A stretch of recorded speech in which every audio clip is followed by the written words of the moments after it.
Salam sobatku. Selama ini Muslim mengatakan bahwa agama Kristen masuk ke Indonesia dengan cara penjajahan. Dan hal ini mereka anggap bahwa penyebaran Kristen adalah dengan cara kekerasan atau dengan cara perang. Di sini yang Muslim tidak ketahui adalah bahwa tidak ada perintah di dalam Alkitab Yesus memerintahkan untuk menyebarkan kekristenan dengan cara kekerasan ataupun dengan cara perang. Tetapi berbeda dengan Islam. Di dalam Al-Quran, jelas sekali ayat atau perintah yang sangat jelas untuk mengislamkan orang-orang kafir, yakni perintah untuk mengislamkan orang-orang yang tidak beriman kepada Allah dengan cara apapun, termasuk dengan cara kekerasan bahkan dengan cara peperangan. Adapun bukti perintah yang memerintahkan untuk mengislamkan orang-orang kafir dapat kita lihat dalam banyak ayat di Al-Quran. Salah satunya adalah dalam surah 9 ayat 29, yang berbunyi, "Perangilah orang-orang yang tidak beriman kepada Allah dan mereka yang tidak beragama dengan agama yang benar, yakni agama Allah." Selanjutnya, di dalam hadis Sahih Al-Bukhari dan hadis Sahih Muslim, Rasulullah berkata, "Aku telah diperintahkan untuk berperang melawan orang-orang sampai mereka bersaksi tiada Tuhan selain Allah dan Muhammad adalah utusannya." Seperti yang kita ketahui bahwa Muhammad adalah teladan yang baik bagi umat Islam, sehingga hal ini merupakan lampu hijau bagi para jihadis untuk melancarkan aksinya. Dan Muslim pun akan ngeles mati-matian menyangkal dalil ini, bahwa dalil ini adalah dalil pada saat perang saja. Tetapi, apakah mereka tidak tahu atau apakah mereka pura-pura tidak tahu bahwa walaupun Islam sedang tidak diperangi, sampai saat ini tetap saja mereka para jihadis Islam menggunakan dasar dalil ini, dan masih banyak lagi ayat di dalam Al-Quran yang memerintahkan mereka untuk melaksanakan aksi jihad mereka. Dan lagi-lagi umat Islam akan membantah bahwa para jihadis ini bukanlah orang Islam, tetapi para jihadis ini adalah teroris. Nah, pertanyaannya sekarang, bukankah para teroris tersebut adalah orang-orang Islam itu sendiri? Mereka mengaku adalah Islam sejati, Islam yang sebenarnya, karena mereka melaksanakan perintah dari isi Al-Quran mereka. Jika umat Islam atau orang yang mengaku Islam menyangkal hal ini bukanlah hal yang mengherankan bagi kita, karena umat Islam adalah jagonya taqiyah. Sekarang, ketika kalian duduk di bangku sekolah menengah pada mata pelajaran sejarah ataupun agama, telah diceritakan bahwa awal mula Islam datang ke Nusantara adalah dengan cara damai. Proses Islamisasi yang ditempuh pun secara garis besar adalah melalui pernikahan, seni budaya, pendidikan, dan perdagangan.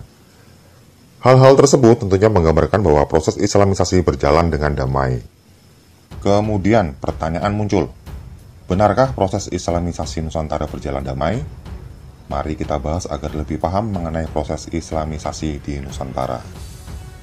Bila melihat proses Islamisasi di Jawa dalam menyebarkan Islam, para ulama awal seperti Wali Songo mengedepankan cara-cara seperti pendidikan dan seni budaya dalam menyebarkan ajaran Islam. Namun, masuknya Islam ke dalam lingkungan istana membuat proses Islamisasi menjadi lebih mudah. Hal ini menyebabkan dakwah Islam mendapat perlindungan dari petinggi istana. Sementara itu, pengislaman pada bangsawan lebih banyak dilakukan melalui proses perkawinan antara anggota bangsawan.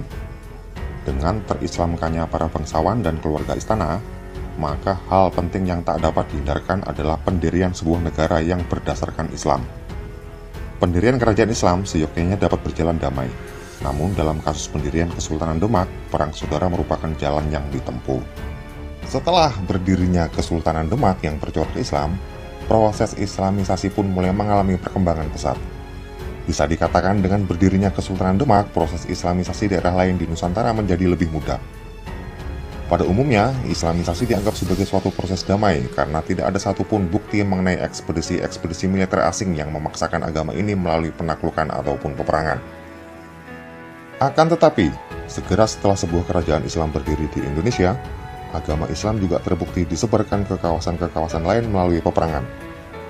Sebelum Kesultanan Demak berdiri, Samudra Pasai dan Bunga yang telah menjadi Kesultanan Islam terlebih dahulu belum mampu menyebarkan Islam ke penjuru Nusantara. Penyebabnya adalah masih kuatnya dominasi Majapahit atas perairan Nusantara. Namun, setelah Majapahit runtuh, menjadi kebangkitan baru bagi penyebaran Islam di Indonesia. Dan ketika kerajaan Islam sudah unggul, ayat Al-Quran pun dijalankan. Di dalam surah 47 ayat 35 dikatakan, "Maka janganlah kamu lemah dan mengajak damai, karena kamulah yang lebih unggul, dan Allah pun beserta kamu, dan Dia tidak akan mengurangi segala amalmu. Arti ayat ini, ketika kamu unggul, maka janganlah kamu mencari damai. Atau, kamu boleh mengajak damai ketika kamu tidak unggul. Dan hasilnya pun di dalam bukunya yang berjudul Hindu-Javanese Tengger Tradition and Islam, Robert W. Hefner menjelaskan bahwa pada abad ke-16 kerajaan Majapahit yang mulai melemah dan mengalami serangan dari kerajaan Islam yang dipimpin oleh Raden Patah, dikatakan banyak orang Majapahit yang menyelamatkan diri dari invasi pengislaman yang dilakukan oleh kerajaan Islam. Sebagian masyarakat Majapahit mengungsi menuju Pulau Bali. Sebagian lainnya memilih untuk menempati sebuah kawasan pegunungan di Jawa Timur, mengisolasi diri dari pengaruh luar. Orang-orang inilah yang kemudian dinamakan sebagai suku Tengger. Suku Tengger merupakan keturunan dari para pengungsi kerajaan Majapahit. Selanjutnya, lain di Jawa, lain pula di Sulawesi. Pengislaman Sulawesi bermula sejak terislamkannya kerajaan Goa.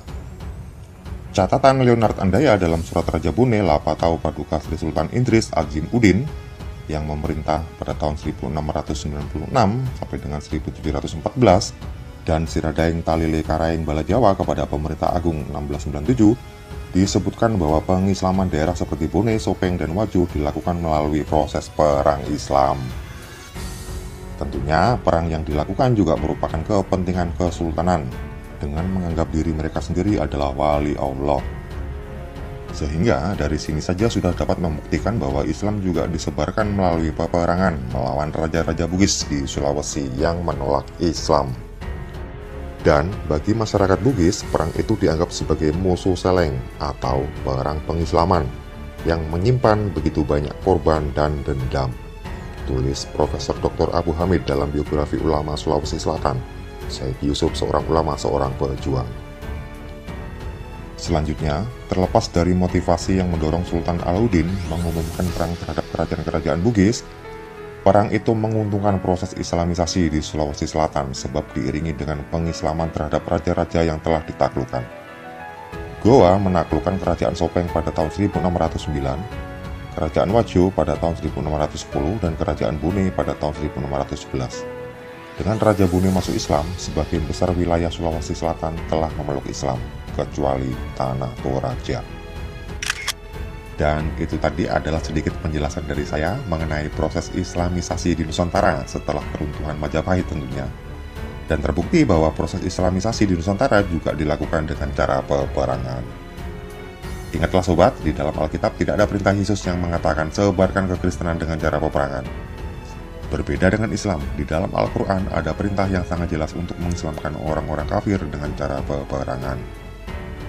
Terima kasih kawan-kawan, Tuhan Yesus memberkati.